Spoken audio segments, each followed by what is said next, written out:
6-year-old Kai in a three-piece suit marched across the hotel lobby like he owned it. His target was the dangerously looking man staring at his mother for 2 minutes. Kai Timray stopped 3 feet away and adjusted his tiny burgundy tie. He looked up at the stranger with a smirk that didn't belong on a child's face. "Excuse me, sir," he said in his sharp and confident voice. "Why are you staring at my mother as if you want to eat her for breakfast?" Han Min-jae, the billionaire mafia boss, stared down at the miniature version of himself. He felt his world tilt because those were his eyes looking back at him. His jawline, his stance, and judging by the boy's age this was impossible. Roberta Timfry had vanished 7 years ago without a word. Now she was here with a son who looked exactly like him. A son she had clearly never told him about. "I asked you a question," Kai said, crossing his arms. "It's rude to stare. You know." Min-jae's lips curved into something cold and deadly. "Is it very?" Kai replied, unflinching. "So either state your business or move along. My mother and I have an important meeting." 7 years of rage, confusion, and unanswered questions crystallized into one thought. What the hell happened? If you're wondering how a forbidden romance and a midnight escape led to this moment, hit that subscribe button because this story is about to take you on a wild ride. 7 years earlier, Roberta Timfry was 20 years old and not prepared for any of this. She had just finished her 2nd year of law school when her father got the call. The Han family wanted him as their personal legal counsel with a salary that had too many zeros. Kelly was one of the best corporate attorneys in international law and brutally honest. The Hans, with their empire built on secrets, valued that honesty like gold. "This is it, Roberta,"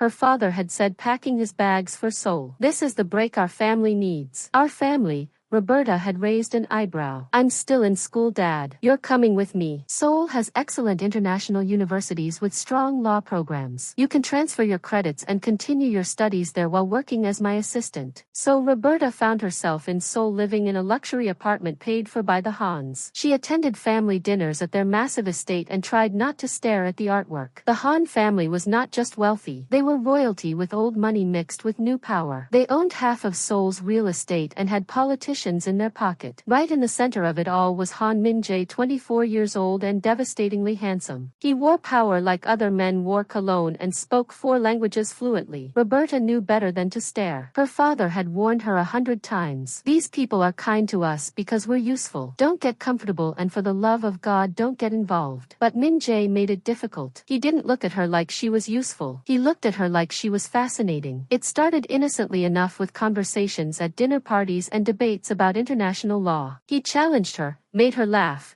and looked at her like she was the only person worth talking to. He'd seek her out at family gatherings and pull her into conversations. He treated her like an equal, and that was dangerous. "You don't agree with me," Min-jae said one night after a tense family dinner. They were alone on the estate's terrace with the Seoul skyline glittering below them. "I didn't say that," Roberta replied carefully. "You didn't have to. Your face said it for you." He handed her a glass of wine. "Go ahead and tell me why I'm wrong." "Your family wants to acquire the Zhang company through legally questionable pressure tactics. I think it's short-sighted." "Short-sighted?" Min-jae's eyebrow lifted. "They're bleeding money. We're offering them a lifeline. You're offering them a leash. There's a difference." Instead of getting angry, Min-jae laughed. "You're fearless. I like that. I'm honest. My father taught me that. Honesty is rare in my world." He stepped closer. "Maybe that's why I can't stop thinking about you." Roberta's heart did something stupid and complicated. "You shouldn't say things like that." "Why not?" "Because I work for your family. Because my father would kill me. Because this is a terrible idea." "I know." Min-jae's smile turned wicked. "That's what makes it interesting." He kissed her. And Roberta, who had spent her entire life being the responsible one, kissed him back. That's how it started, with stolen moments in empty hallways and late-night phone calls. For 6 months they lived in their own secret universe where his last name didn't matter. Then Roberta missed her period.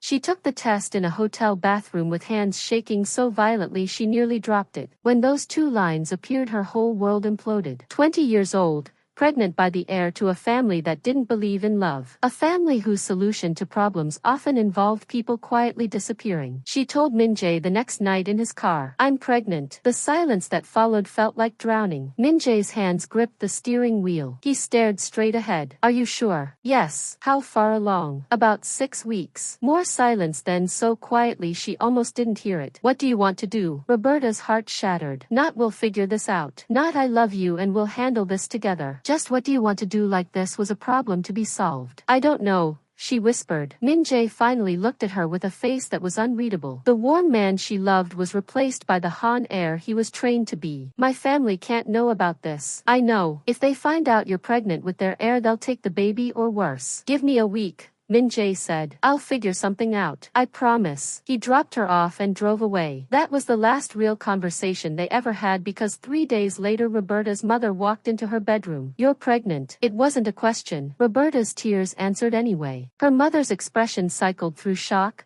disappointment, fear, and finally cold calculation. Does he know? Yes. What did he say? That his family can't find out. Her mother's jaw tightened in a way that meant decisions were being made. Get dressed. Your father needs to know now. The conversation that followed was the worst 2 hours of Roberta's life. Her father paced his office like a trapped animal, with his face shifting between rage and terror. Do you understand what you've done? These people don't do scandals, Roberta. They eliminate them. Dad, Min-jae wouldn't. Min-jae is a Han first and your lover second. When that family discovers you're carrying their grandchild, one of two things happens. Either they take that baby and erase you, or they decide an illegitimate heir is a liability and erase both of you. Her mother was already pulling suitcases from the closet. We leave tonight. What? No, we can't just. We can and we will. Her father's voice shook. I won't risk your life betting that boy loves you more than his empire. We disappear. I resign. We vanish before they have time to decide what to do with you. But Min-jae said he'd figure something out in a week. In a week? Her father shouted. You think we have a week? The moment someone in that family notices we're done. We leave now. They packed in 2 hours. Her father sent a brief resignation email with zero explanation. No goodbye, no forwarding address. Just gone. They flew to London first, then New York, constantly moving and changing hotels. By the time they settled in Chicago 3 months later, Roberta was visibly pregnant. Han Min-jae had no idea where she was. She gave birth to Kai in a small hospital room with her mother holding her hand. When the nurse placed that tiny baby in her arms, Roberta made a promise. This child would have every opportunity, and she would never let the Han family destroy him. So she went back to law school with a newborn strapped to her chest in a baby carrier. She worked 3 jobs,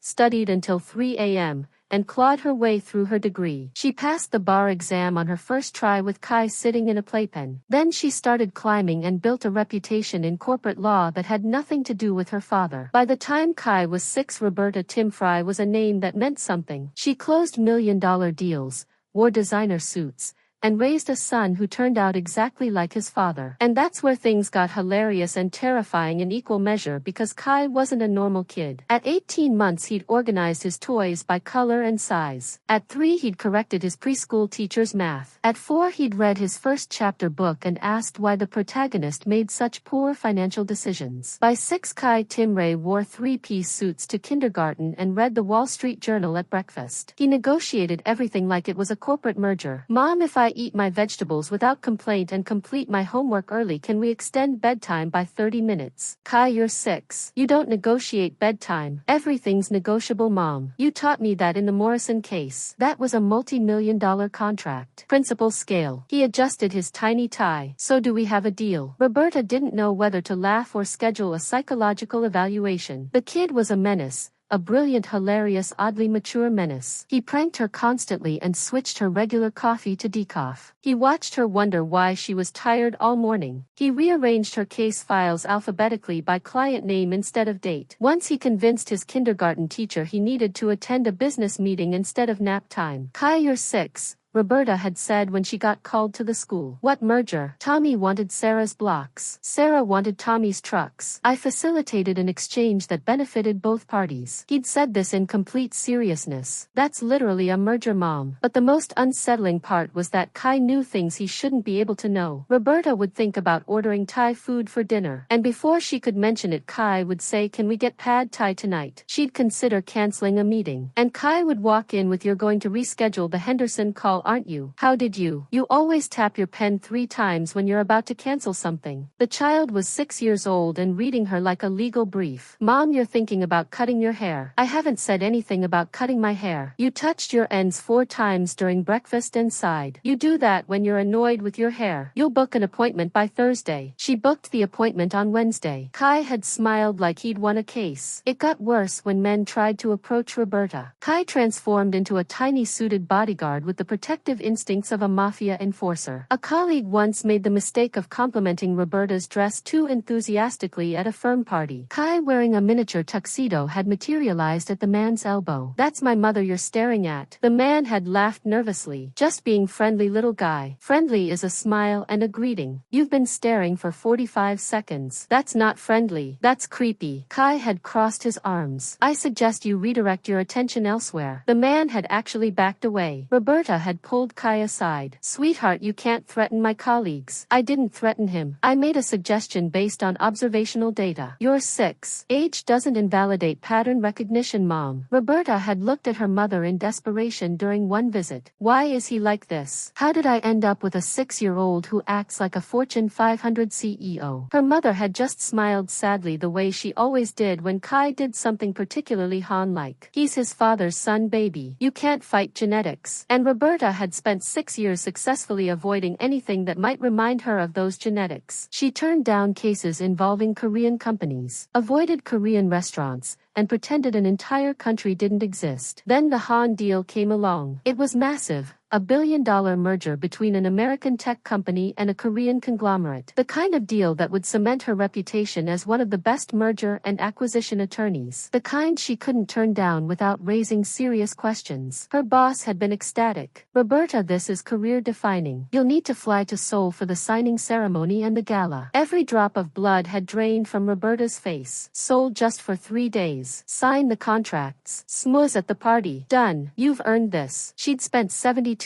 hours trying to find a way out. She invented excuses, considered faking illness, and even briefly contemplated quitting. But there was no escape. This was her deal. Her name on the contract. Her signature required. So she booked the flights, packed her bags, and prayed that Seoul was big enough that she'd never run into him. Kai naturally had insisted on coming. "Mom, I'm your lucky charm. You said so yourself after the Davidson merger." "Sweetheart, this is a business trip to Korea. You'll be bored." Kai had given her the look. The one that said he saw right through her. "You're nervous about going to Seoul. You've checked the itinerary 6 times, which you only do when you're anxious. I should come with you. Plus, I've always wanted to visit Seoul. Did you know it has the most advanced public transportation system in Asia?" How did her 6-year-old know that? "I've been reading about it," Kai had said, answering her unspoken question. "It's important to understand the cultural and economic context of business dealings." "You taught me that." She taught him way too much. So Kai had come with her wearing his favorite navy suit and carrying a small briefcase. They'd landed in Seoul that morning. The city was exactly as beautiful and overwhelming as Roberta remembered. She'd checked them into the luxury hotel where the signing ceremony would take place tomorrow. Kai had noticed, obviously. "Your cortisol levels are elevated. You want to talk about it." "Cortisol levels. You're sick. I listened to your medical podcast during car rides." "So what's wrong?" "Nothing, baby. Just tired from the flight." Kai had given her that look again but mercifully dropped it. Roberta had spent the afternoon on edge, scanning every face in every crowd. But Seoul was enormous with over 10 million people. The chances of running into one specific person were astronomically low. Besides, Min Jae was probably running his empire from some glass tower surrounded by security. Why would he be in a hotel lobby in the middle of the day? Except he was. Roberta was checking her phone, confirming tomorrow's schedule with her assistant back in Chicago. She felt it, that prickling awareness of being watched. She'd looked up and her heart had stopped. Han Min-jae stood across the hotel lobby, frozen mid-step, staring at her like he'd seen a ghost. He looked different,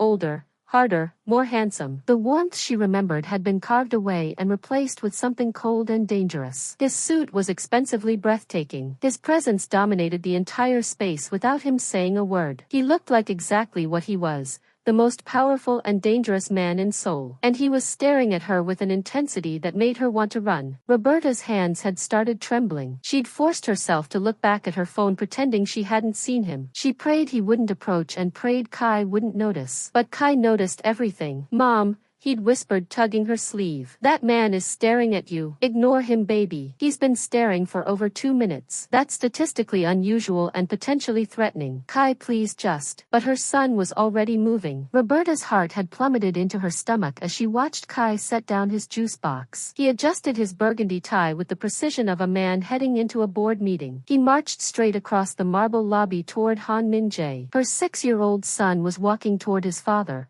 the father he didn't know existed. This was it, the moment she'd been dreading, the nightmare scenario. And there was nothing she could do but watch as Kai stopped exactly 3 feet from Min-jae. He crossed his arms and looked up with a gentleman's smirk that was pure Han genetics. Min-jae stared down at the child, and Roberta saw the exact moment recognition hit. His eyes widened. His face went pale. His expression shifted from shock to confusion to something that looked like devastation. Because Kai didn't just look like him. Kai was him. A perfect miniature copy. From the sharp jawline to the calculating eyes to the way he stood like he owned the ground. And then Kai spoke in a voice clear and confident and absolutely fearless. "Excuse me, sir. Why are you staring at my mother as if you want to eat her for breakfast?" The lobby seemed to hold its breath. Min-jae's mouth opened. Closed, opened again. For the first time in his life, the man who commanded empires had no words. Kai waited exactly 3 seconds, then continued. "It's rude to stare. Didn't anyone teach you manners?" Something flickered in Min-jae's eyes. Amusement, shock, apologize. "I thought I recognized someone." "You thought wrong." Kai's tone was dismissive and professional. "Now if you'll excuse me, my mother and I have an important meeting to prepare for." He'd started to turn away, but Min-jae's voice stopped him. "What's your name?" Kai had turned back with an eyebrow raised in a gesture so identical to Min-jae's that Roberta wanted to cry. "Why do you want to know?" "Curiosity." Curiosity without context is suspicious. Kai had tilted his head. "Are you trying to gather intelligence on my mother for competitive business reasons? Because I should warn you, she's the best merger and acquisition attorney in Chicago. You won't win." A smile had ghosted across Min-jae's face. "Is she now?" "Yes. She closed the Davidson merger in 3 weeks when everyone said it would take 3 months. She's brilliant."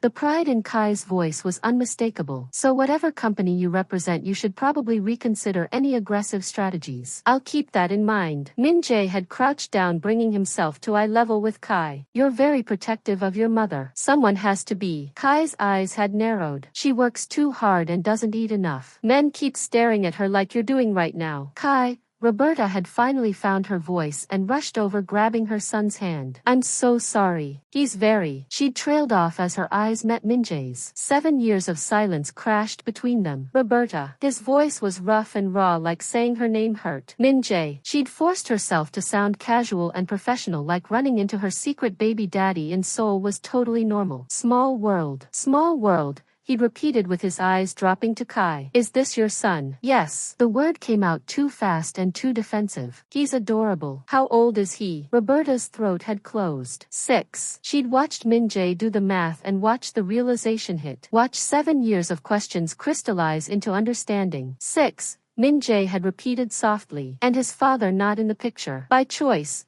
By necessity." Kai had been watching this exchange with the intensity of a lawyer observing a deposition. "Do you two know each other?" "We used to work together," Roberta had said quickly. "A long time ago." Kai hadn't looked convinced. "You're both exhibiting elevated stress responses, dilated pupils, increased respiratory rate, micro-expressions indicating anxiety." "What aren't you telling me?" Min-jae had actually laughed, a real laugh that sounded shocked out of him. "Does he always talk like this?" "Unfortunately, yes. I'm standing right here." Kai had pointed out, and I asked a question. Roberta had squeezed his hand. "Kai, why don't you go get your tablet from the seating area? I need to speak with Mr. Han for a moment." "Mr. Han?" Kai's eyes widened slightly. "As in Han Enterprises, the conglomerate that owns 40% of Seoul's commercial real estate." "You know about Han Enterprises?" "I read the Financial Times." Obviously, Min-jae murmured, looking at Kai like he was seeing a miracle. "You're 6 years old and you read the Financial Times." "Age is irrelevant to intellectual curiosity,"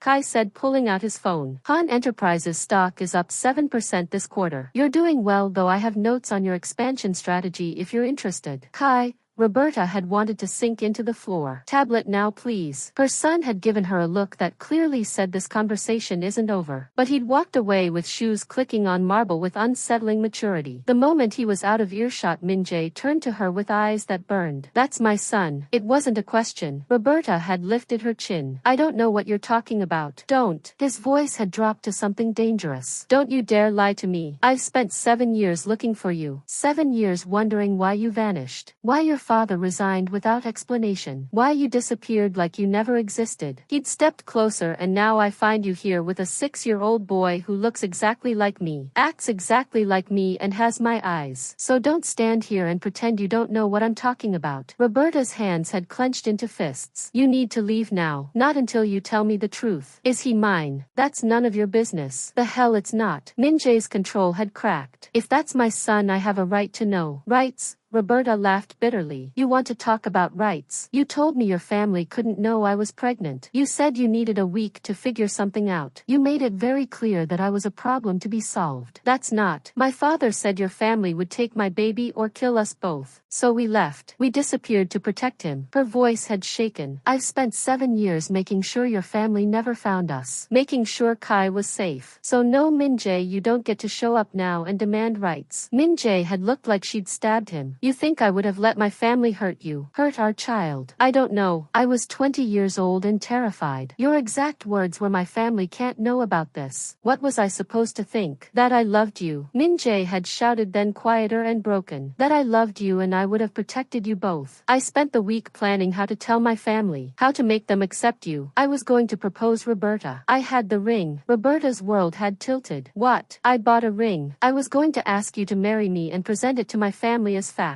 Love or not, you were brilliant, educated, perfect. I was going to make them see that. His voice cracked and then you were gone. Your father resigned. You vanished. I thought you used me. I thought you never loved me at all. I left to protect our son who I didn't know existed until 3 minutes ago. They'd been shouting now, drawing stares from other hotel guests. Kai's voice had cut through like a knife. Are you two finished? Because you're making a scene and it's embarrassing. He'd walked back over holding his tablet and looking at them with the judgmental expression of a disappointed CEO. Let me see if I have this correct, Kai said, crossing his arms. You two had a romantic relationship 7 years ago. Mom got pregnant. Her family panicked and they fled the country. He'd pointed at Min-jae, spent 7 years looking for her. She spent 7 years hiding from you and neither of you thought to communicate like rational adults. Both Roberta and Min-jae had stared at him. How did you? Roberta had started. Please, I'm 6, not stupid. Kai had gestured between them. The timeline adds up. You both have the same mannerisms. He has my jawline. Plus you've been exhibiting classic signs of unresolved romantic tension since the moment you saw each other. He'd looked at Min-jae. And you're clearly my biological father based on the genetic similarities and the timeline of Mom's departure from Seoul. Min-jae had looked at Roberta. Is he always like this? Every single day, Roberta said, rubbing her temples. I don't know where he came from. I came from you too, Kai said helpfully. Biologically speaking though, my advanced cognitive development is probably due to a combination of genetics and early childhood educational exposure. Min-jae had crouched down again, looking at Kai with an expression Roberta couldn't quite read. You're remarkable. I know. Kai hadn't said it arrogantly, just factually. The question is what happens now? That's a good question, Min-jae said, looking at Roberta. What does happen now? Nothing, Roberta said firmly. We're here for 3 days for a business deal, then we're going home. This changes nothing. The hell it doesn't. Min-jae had stood. That's my son who you didn't know about until 10 minutes ago. Because you didn't tell me, because your family would have. My family, Min-jae had interrupted coldly, is me now. My father died 3 years ago. I run the empire, which means I make the rules. And the rule is that my son doesn't grow up without me. Roberta's blood had run cold. Are you threatening me? I'm stating facts. Min-jae's eyes had been hard. You can work with me or I can make this very difficult. Your choice. Kai had sighed loudly. This is exactly why I won't date. Adults are terrible at conflict resolution. He looked at Min-jae. Let me be clear. You don't get to threaten my mother. I don't care if you're my biological father or the Emperor of Korea. She raised me alone for 6 years. She worked 3 jobs to put herself through law school while taking care of me. She's the strongest person I know. So if you think you're going to intimidate her, you're mistaken. Min-jae blinked. Did you just defend your mother from me? Yes. What are you going to do about it? A slow smile spread across Min-jae's face. You really are my son. Biologically, yes. Legally and emotionally, I'm a Tim Fry, Kai said, straightening his tie. Now can we discuss this like civilized people, preferably somewhere private where you're not creating a spectacle. Roberta had wanted to hug him and ground him simultaneously. Min-jae gestured toward the hotel's restaurant. Shall we? That's how Roberta found herself sitting in a private dining room with her ex-lover and their genius 6-year-old son, who was currently reading the wine list and making suggestions. The 2015 Bordeaux is overpriced. You could get comparable quality for 60% of the cost. You're 6. Roberta reminded him. You shouldn't know about wine. I read. He'd set down the menu. So let's establish some ground rules for this conversation. Min-jae had looked amused. Ground rules. Yes. First, no yelling. It's unproductive. Second, no threats. Mom doesn't respond well to intimidation and I won't allow it. Third, all cards on the table. No more secrets, Kai said, folding his hands on the table like a tiny mediator. Agreed. Roberta and Min-jae had exchanged glances. Agreed, Min-jae said. Fine, Roberta muttered. Excellent. Kai pulled out a notebook. Now Dad, can I call you Dad or should I use Mr. Han? What's the protocol here? Min-jae's eyes had gotten suspiciously bright. You can call me whatever you want. Dad seems premature given that we've known each other for 15 minutes, but Mr. Han is too formal for family. How about Min-jae until we establish a stronger relationship? That works. Perfect. Kai had written something down. Min-jae, what exactly are your intentions regarding me and my mother? Roberta had choked on her water. Min-jae leaned back, studying his son with undisguised fascination. I want to be in your life. Both of your lives. I want to get to know you, make up for the 6 years I missed. That's reasonable. However, Mom and I live in Chicago. You live in Seoul. The logistics are complicated. I have a private jet. Logistics aren't a problem. Fair point. Kai made another note. What about your family? You mentioned your father is deceased. What about the rest of the Hans? Will they accept me? Min-jae's expression had hardened. As I said, I run the family now. They'll accept you because I say they will. That's not an answer. That's a power play. Kai, Roberta warned. It's fine. Min-jae had said he's right. The truth is my family will have opinions, strong ones. But you're my son. You're a Han by blood. That makes you an heir. They can't change that. An heir to what exactly? Kai asked. Because I've read about Han Enterprises and while the public holdings are impressive, there are rumors about other interests. Less legal ones. Roberta had gone pale. Kai, you can't just. It's a valid question. Kai interrupted. If I'm going to be associated with the Han family, I need to understand what that entails. I'm not interested in a criminal empire. Min-jae had actually smiled. You really are fearless. I'm practical. There's a difference. Fair enough. Min-jae had leaned forward. Yes, my family has interests in areas that exist in legal gray zones. No, I won't involve you in any of that. And yes, if you want nothing to do with that side of the business, I'll respect that. Can I get that in writing? Min-jae had laughed, actually laughed. You're 6 years old and you want a written contract. I want assurances. You seem like a reasonable person, but I don't know you yet. No offense. None taken. You're smart to protect yourself. Min-jae had pulled out his phone. I'll have my lawyer draft something. Wait, seriously? Roberta had stared at him. He asked. It's reasonable. Why wouldn't I? Because he's 6 and clearly more mature than most adults I negotiate with. Min-jae said, typing something there. My lawyer will have a draft by tomorrow outlining the terms of my relationship with Kai, including guarantees regarding legal business practices and his autonomy to choose his own path. Kai had nodded approvingly. I like you. You're efficient. Thanks. I like you too. You're terrifying. I get that a lot. Roberta looked between her son and his father, watching them bond over contracts and legal negotiations. She wondered what alternate universe she'd fallen into. The waiter had arrived with their food and Kai had immediately critiqued the presentation. The garnish is unnecessary. It adds no nutritional value and creates waste. Min-jae had grinned. I say that exact thing every time they serve me here because it's true. Aesthetic presentation is important, but sustainability matters more. Exactly. They'd started discussing environmental impact in the food service industry while Roberta sat there questioning every life choice that led to this moment. After dinner, Kai had declared himself tired, the only childlike thing he'd done all evening. Roberta had taken him back to their hotel room, but not before Kai had shaken Min-jae's hand. Thank you for dinner and the thoughtful conversation. I look forward to continuing our discussion tomorrow. Me too, Min-jae had said softly. Then to Roberta, can we talk alone? She'd wanted to say no and wanted to grab Kai and run again. But her son had looked at her with those knowing eyes and said, you should talk to him, Mom. You both have things to say. So she tucked Kai into bed,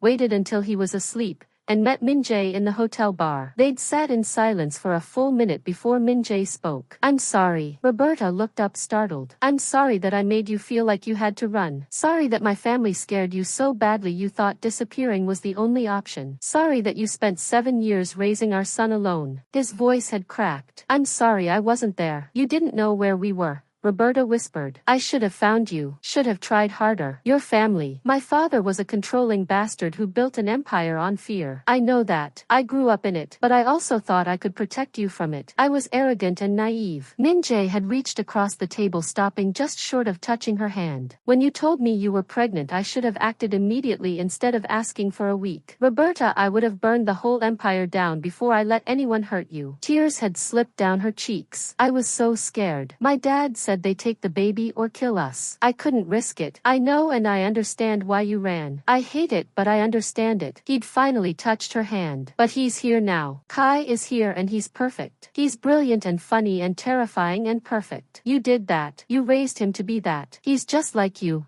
Roberta said through tears. It's the most frustrating thing in the world. He knows what I'm thinking before I do. He negotiates everything. He wears suits to kindergarten. Suits to kindergarten. Min-jae had grinned. Really, he insists casual Friday doesn't exist in his schedule. Min-jae had laughed, and for a moment they were just two people who used to love each other talking about their ridiculous son. What happens now? Roberta asked. That depends. What do you want? I want Kai to be safe, to be happy, to have choices. Done. What else? I don't want him dragged into family politics or dangerous business. Already agreed. What else? Roberta had looked at him, really looked at him. What do you want? Honestly, Min-jae said, leaning back. I want the 7 years I missed. I want to know everything about him. His first words. His first steps, every moment I wasn't there for. His eyes had met hers, and I want to know if there's any chance for us. Her heart had stuttered. Min-jae, I know it's complicated. We have years of hurt and misunderstanding between us, but Roberta, I never stopped looking for you. He leaned forward. For 7 years I searched with private investigators,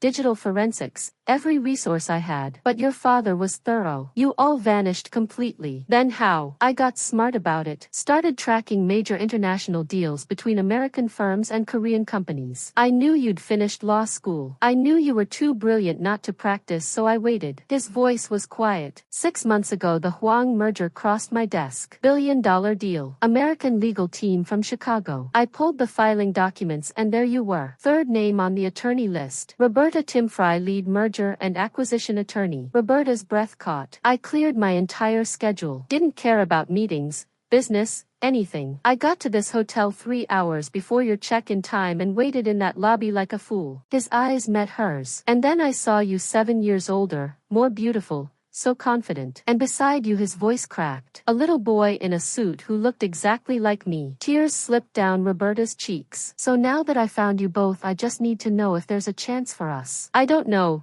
she'd whispered honestly. I don't know if we can go back. Please. The word came out raw. Please don't do this to me. Do what? Treat me like I'm nothing to you. Like we were nothing. His voice shook despite his effort to control it. Roberta, I just found you after 7 years. 7 years of wondering if you were safe, if you thought about me, if you hated me. And in one moment I found out I have a son. A son I missed everything for. His first steps, his first words. 6 years of his life just gone. He looked down at his hands with jaw tight. And now you're trying to tell me the best I can hope for is scheduled visits. That I'm just some obligation you have to manage. He looked back up at her with eyes bright but no tears falling. I haven't slept properly in 7 years, Roberta. Every deal I closed, every success, it all felt empty because you weren't there. And now you're here and you're already planning your exit. Roberta, I love you. The words came out quiet and fierce. I never stopped, not for one single day. And I know I don't deserve you. I know I failed you when you needed me most. I asked for a week when I should have acted immediately. I let my fear of my family dictate our future. His hands clenched on the table. But I'm asking you,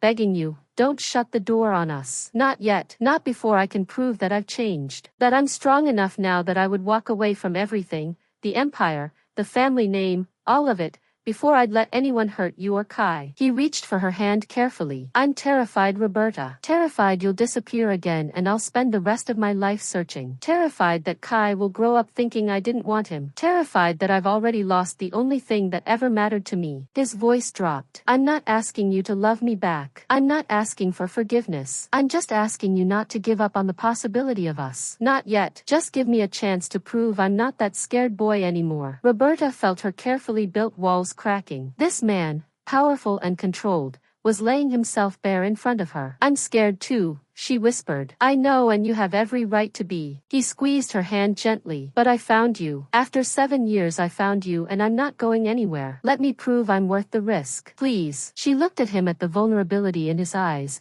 the tension in his shoulders, the way he held her hand like she was precious. I'm not asking to go back. I'm asking if we can start over. Slowly, as two people who share a son and maybe eventually something more. Before Roberta could answer, her phone buzzed. A text from Kai, who was supposed to be asleep. Mom, stop overthinking. He's clearly still in love with you and you're still in love with him. The chemistry is obvious. Just kiss him already so I can get some sleep. The emotional tension is keeping me awake. Roberta had shown Min-jae the text. He'd laughed so hard he'd nearly fallen off his chair. Our son is a menace. I know. I love him already. I know. They didn't kiss that night, but they'd talked until 3 a.m. slowly rebuilding the bridge that had burned 7 years ago. The next morning Kai had woken up, taken one look at his mother's face, and smirked. You talked to him? Yes. And we're taking things slowly. He wants to be in your life if you want that. Kai had considered this while eating his meticulously organized breakfast. I have questions. Of course you do. Does he know how to play chess? I have no idea. Can he code? Kai, those aren't the important questions. They are to me. If he's going to be my father, we need common interests. Kai pulled out his tablet where he'd apparently created a spreadsheet. I've compiled a list of criteria for acceptable paternal relationships. You made a spreadsheet. Obviously this is important. He'd shown her. The spreadsheet had categories like intellectual compatibility,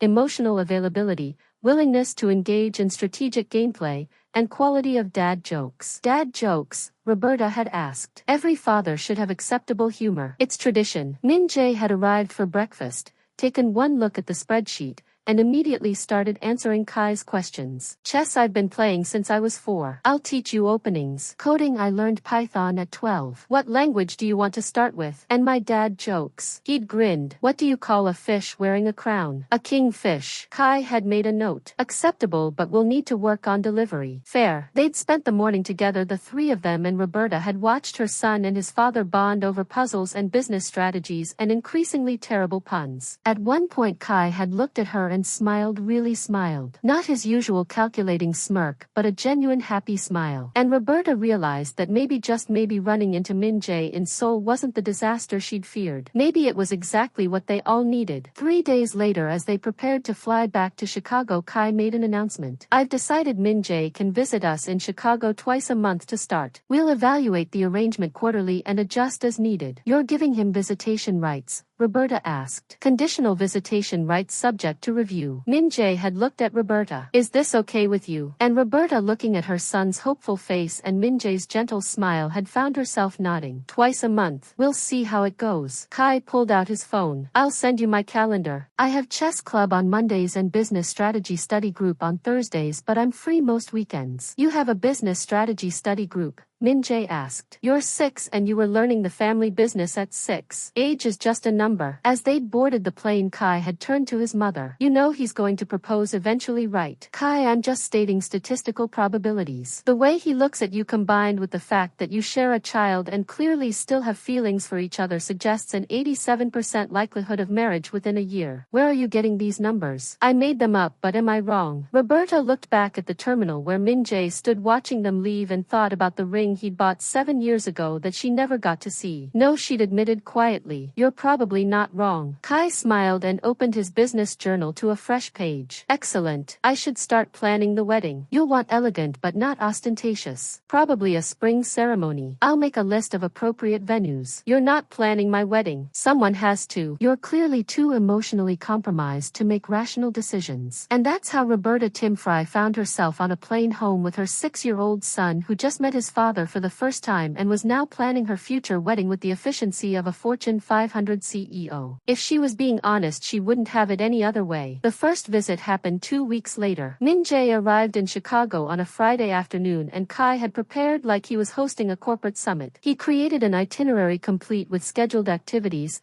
meal plans, and what he called bonding objectives. Bonding objectives. Roberta stared at the color-coded schedule taped to the refrigerator. Yes, we need structured activities to build our relationship. I've allocated Saturday morning for chess instruction, Saturday afternoon for museum visits. Cultural exposure is important, and Sunday for what I'm calling casual family integration. You're 6. This is not a business merger. All relationships are essentially negotiations, Mom. I'm just being systematic about it. When Min-jae knocked on their door, Kai answered wearing a charcoal gray suit and holding a clipboard. Welcome. You're 3 minutes early. I appreciate punctuality. He stepped aside. Please come in. I'll give you the tour. Min-jae looked at Roberta over Kai's head with amusement dancing in his eyes. She just shrugged helplessly. Their apartment was beautiful. Roberta worked hard to afford it, but it was nothing compared to the Han estate. Still, Kai walked Min-jae through every room like he was showing off corporate headquarters. This is the living room. Mom works from here sometimes, so please keep noise levels moderate. This is the kitchen. I've prepared a snack schedule for the weekend. And this is my room. Kai's room was exactly what you'd expect from a 6-year-old CEO, with organized shelves of books arranged by subject. A small desk with a laptop and files, a chessboard set up and ready, and yes, a tiny closet full of suits. You really do wear suits, Min-jae murmured, looking at the miniature professional wardrobe. Presentation matters. You taught me that. I didn't teach you anything. We just met 2 weeks ago. Genetics taught me then. Kai pulled out his chess set. Shall we begin? I've been studying the Sicilian defense. They played chess for 3 hours. Min-jae won the first 2 games, but Kai won the third. And the look of pride on Min-jae's face made Roberta's heart ache. You're good, Min-jae said. I know. You're better though for now. Kai reset the board again. By Sunday evening, Kai completed his bonding objectives and declared the visit moderately successful with room for improvement. What would make it more successful? Min-jae asked, crouching down to Kai's level. Kai was quiet for a moment, then. You could stay longer if you wanted. Min-jae's eyes got bright. I'd like that. Next time I'll stay through Monday. We can have breakfast together before you go to school. That would be acceptable. They hugged, then brief and awkward but genuine. And when Min-jae left, Kai stood at the window watching until the car disappeared. You like him, Roberta said softly. He's adequate, Kai replied. Then quieter. He remembered, I don't like mushrooms. You told him once on the phone, and he remembered when we ordered pizza. Small details, but for Kai details were everything. The visits became regular. Every other weekend Min-jae flew to Chicago. Sometimes he took Kai to science museums or chess tournaments. Sometimes they just stayed in playing games and talking. And slowly, carefully, Min-jae and Roberta rebuilt what they lost. But here's what Kai noticed that his parents didn't. The way Min-jae's eyes followed Roberta around the apartment. The way Roberta laughed at Min-jae's jokes despite trying not to. The way they both found excuses to be in the same room. After the third visit, Kai made notes in what he called his relationship progress tracker. Yes, he actually created one. Status update. Dad is clearly still in love with Mom. Mom is clearly still in love with Dad. Both are being stupid about it. Estimated timeline to reconciliation 4 to 6 months if left to their own devices. My intervention necessary. 3 months in. During one of Kai's scheduled bathroom breaks, which he definitely planned to give them alone time, Min-jae and Roberta were cleaning up after dinner. You're good with him, Roberta said quietly. He makes it easy. He's remarkable. He is. She dried a plate. You know, I told myself for 7 years that we made the right choice running. That Kai was better off without the Han family complications. And now I watch you two play chess and I wonder what else I kept from him by being scared. Min-jae stopped washing dishes. You kept him safe. You gave him a childhood free from family politics and danger. That wasn't wrong, Roberta. But it wasn't all right either. They stood, their hands in soapy water, not quite touching. I miss you, Min-jae said suddenly. Not just the you from 7 years ago. I miss you now. The brilliant attorney who closes impossible deals. The mother who raised a genius. The woman who's even more beautiful when she's telling me I'm wrong about something. Min-jae, I know you said you want co-parenting. I'm trying to respect that, but I need you to know that I'm here. I'm not going anywhere, and whenever you're ready to stop being scared, I'll be waiting. Roberta's hands trembled in the water. Kai's voice came from the doorway. The tension in this kitchen is statistically off the charts. Either kiss each other or I'm hiring you both therapists. Kai,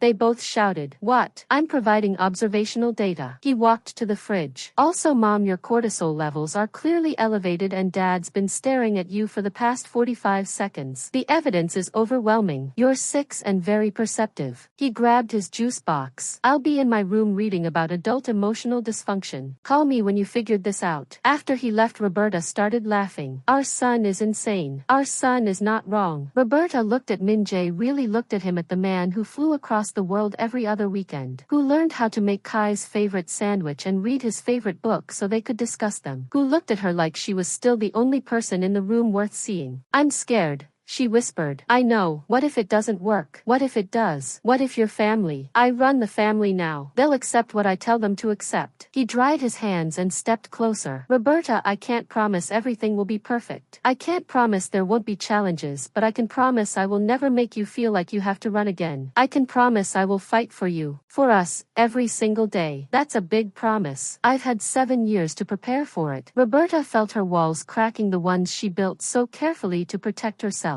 I can't just jump back in, she said. I'm not asking you to jump. I'm asking you to take one step, then another. We'll figure out the rest as we go. One step, one step. Roberta took a breath. Then she stepped forward and kissed him. It was soft and tentative, nothing like their passionate kisses from 7 years ago. It was better. It was real. It was two people who were broken finding their way back to each other. When they pulled apart, Kai's voice came from his bedroom. Finally, thank you. I can sleep peacefully now. They both laughed. He's been planning this, hasn't he? Roberta asked. Absolutely. I found his parent reconciliation strategy notebook last week. He made a strategy notebook complete with timelines and intervention tactics. Roberta shook her head, smiling. We're in so much trouble with this kid. The best kind of trouble. From that night things changed. Not dramatically. Roberta was still cautious, still scared sometimes. But Min Jae was patient. He kept visiting, kept showing up, kept proving he wasn't going anywhere. 4 months after that first kiss over coffee while Kai was at school, Min Jae brought it up. My family wants to meet him. Roberta's old fears surged. No, Roberta. I said no, Min Jae. Your family is exactly why I ran. My father is dead. I run the empire now. Things are different. Power doesn't change family dynamics. No, but I do. He took her hand. I've spent the last 3 years restructuring everything, making some part of the business legitimate,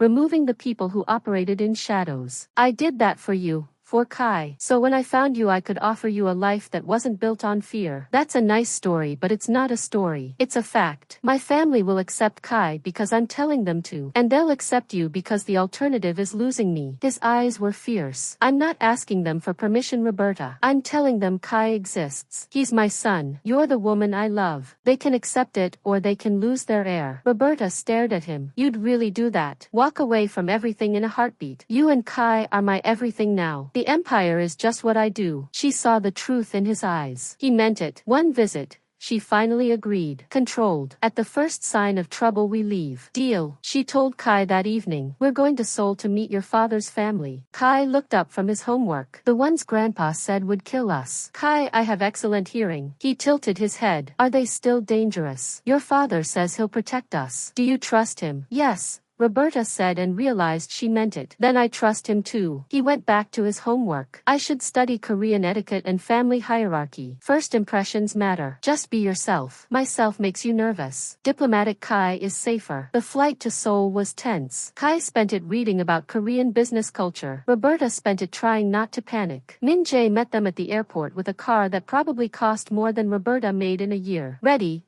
He asked. No, Roberta admitted. Mom's cortisol levels are elevated, Kai observed. Heart rate approximately 90 beats per minute. Classic anxiety response. You're not helping, Roberta muttered. I'm providing data. The Han estate was exactly as Roberta remembered, massive, intimidating, dripping with old money and older power. But this time she walked through the gates holding Kai's hand with Min Jae at her side. The family gathered in the main hall. Min Jae's mother, elegantly dressed and cold-eyed. His uncle, who ran the family's political connections. His 2 cousins, who looked at Roberta like she was something unfortunate someone tracked in on their shoe. And there in the center of it all stood a small boy in a perfectly tailored suit, looking at them with the calculating gaze of someone 3 times his age. Kai didn't flinch. He walked forward, stopped at the appropriate distance, and bowed with perfect form. Good afternoon. My name is Kai Minj Tim Fry. I'm honored to meet my father's family. The room went silent. Minjae's mother stared at Kai with her face cycling through shock, recognition, and something that might have been grief. He looks just like you did at that age. I know, Minjae said quietly. His uncle stepped forward. This is the child, the illegitimate heir. This is my son, Minjae corrected with his voice hard. Kai is a Han by blood, which makes him legitimate. I suggest you remember that. His mother ran away. One of the cousins sneered. Disappeared for 7 years. How do we even know he's really yours? Kai cleared his throat. Would you like a DNA test? I can arrange one. I researched reputable laboratories on the flight. We can have results within 72 hours. Everyone turned to stare at him. Did he just...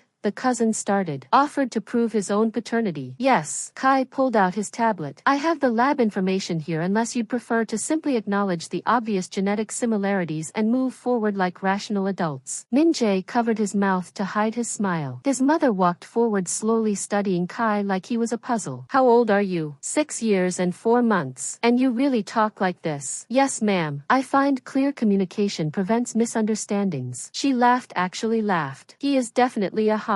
Then to Roberta, you raised him alone. Roberta lifted her chin. Yes. And he turned out like this, brilliant and fearless and completely insufferable. I prefer precocious, Kai interjected. Minjae's mother smiled. Small but genuine. I like him. She looked at Minjae. He can stay. That wasn't your decision to make, Minjae said evenly. No, but I'm making it anyway. She turned back to Kai. Your Korean is terrible. We'll fix that. And your understanding of family hierarchy needs work, but you have potential. Thank you. Kai looked at his father uncertainly. That's high praise from her. Minjae whispered. You just won her over. The uncle, however, was less impressed. The boy is fine, but what about her? He gestured at Roberta. She's nobody. No family name. No connections. She can't possibly. She's the woman I love. Minjae interrupted. The woman I've loved for 7 years. The woman who raised my son to be extraordinary. And the woman I intend to marry. So yes, uncle, she can possibly. The room erupted. Roberta's heart stopped. Minjae, I know we haven't talked about this,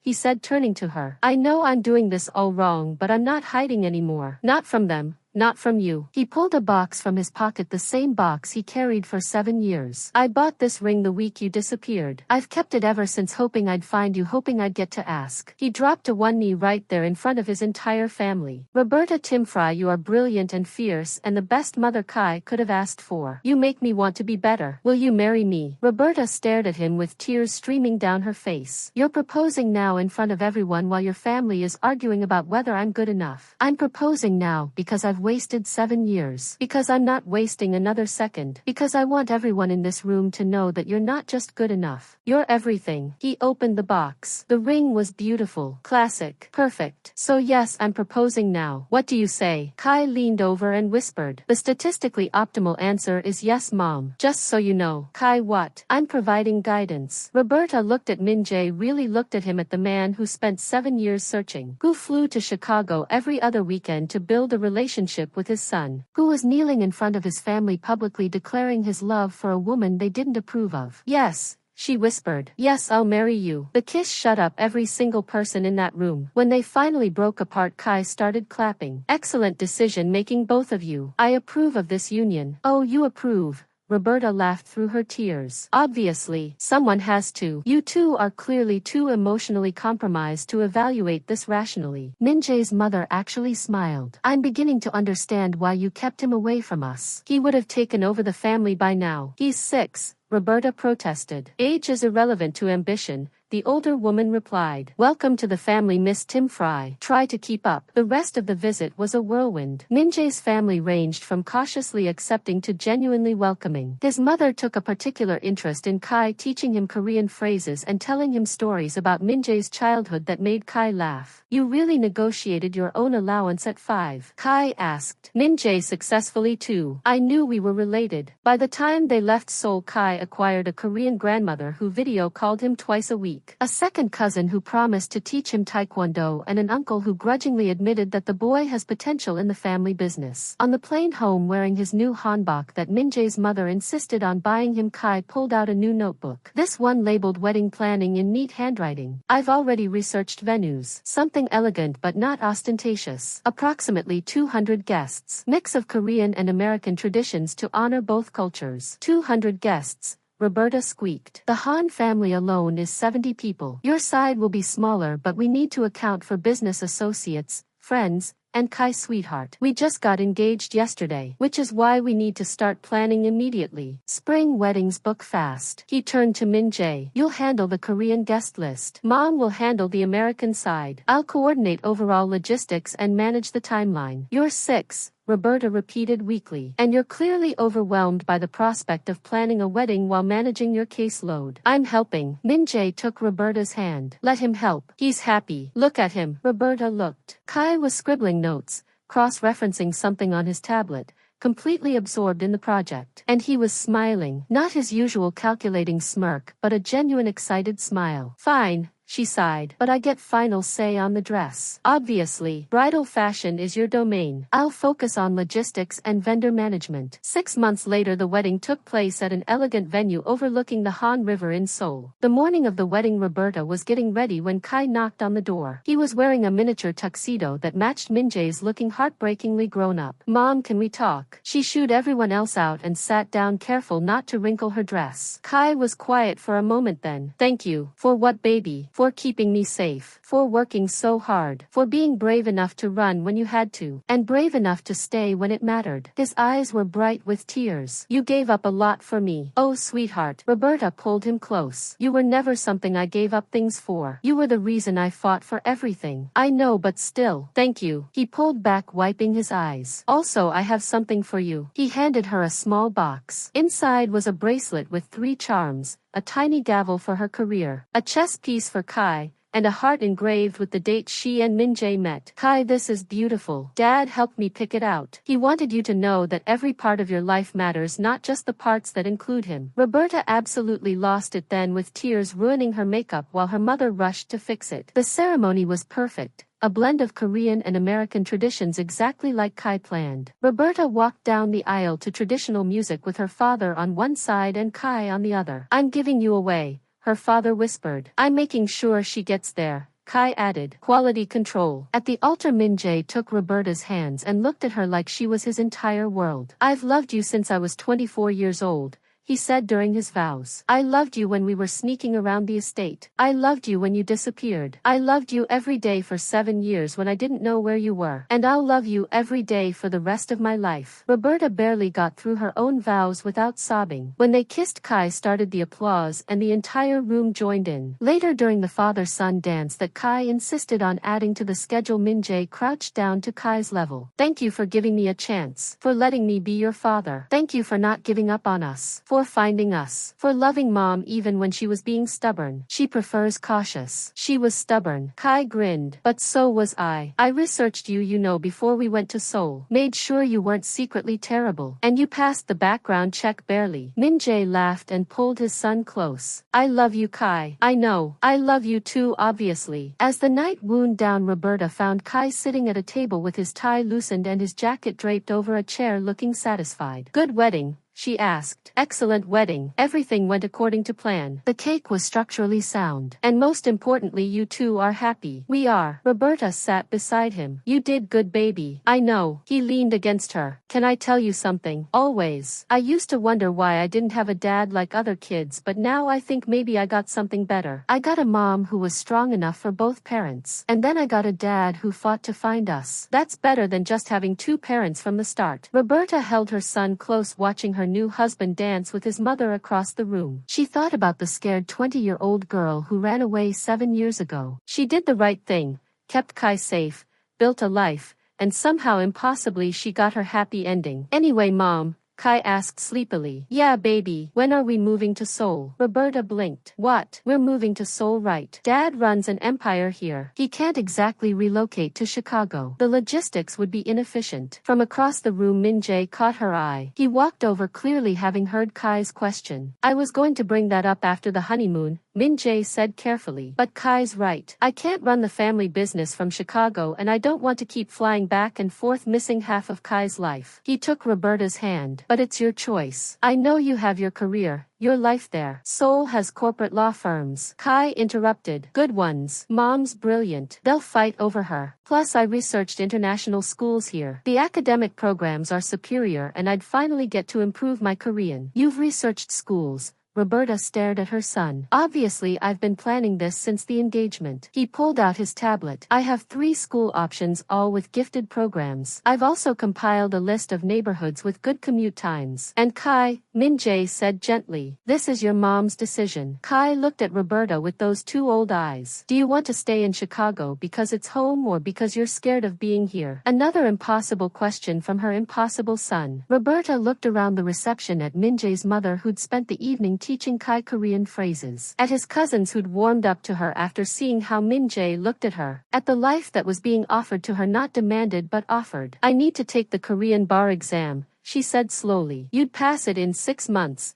Min-jae said. And until then international firms here would hire you in a heartbeat, or you could consult independently. And Kai's education. I vetted the schools, Kai said. Seoul Foreign School has an excellent program. I've already scheduled tours for next month. You scheduled tours. I'm thorough, Mom. You know this. Roberta looked at Min-jae. You really want us here permanently? I want to wake up with my family every morning, not just on weekends or holidays. His eyes were soft. I want Kai to grow up knowing both sides of his heritage. I want you to not have to choose between your career and us. Come home with me, both of you. Home? Roberta repeated. Home, Min-jae confirmed. Kai stood up, straightening his tie despite it being nearly midnight. I'll start coordinating the move. We'll need to list the Chicago apartment, arrange international shipping for our belongings, transfer my school records. Kai, Roberta laughed. We just decided this 30 seconds ago, which means we're already behind schedule. The school year starts in 3 months. We need to be settled before then. He's not wrong, Min-jae said, fighting a smile. He's 6 and very efficient. 3 months later, Roberta stood in their new home in Seoul. Not the Han estate, but a beautiful house in a quiet neighborhood that Kai had selected based on optimal living conditions and commute efficiency. Kai was in his new room, already organized, with his suits hanging in the closet and his books arranged by subject. He walked out wearing his Seoul Foreign School uniform, looking far too professional for a first grader. Ready for your first day?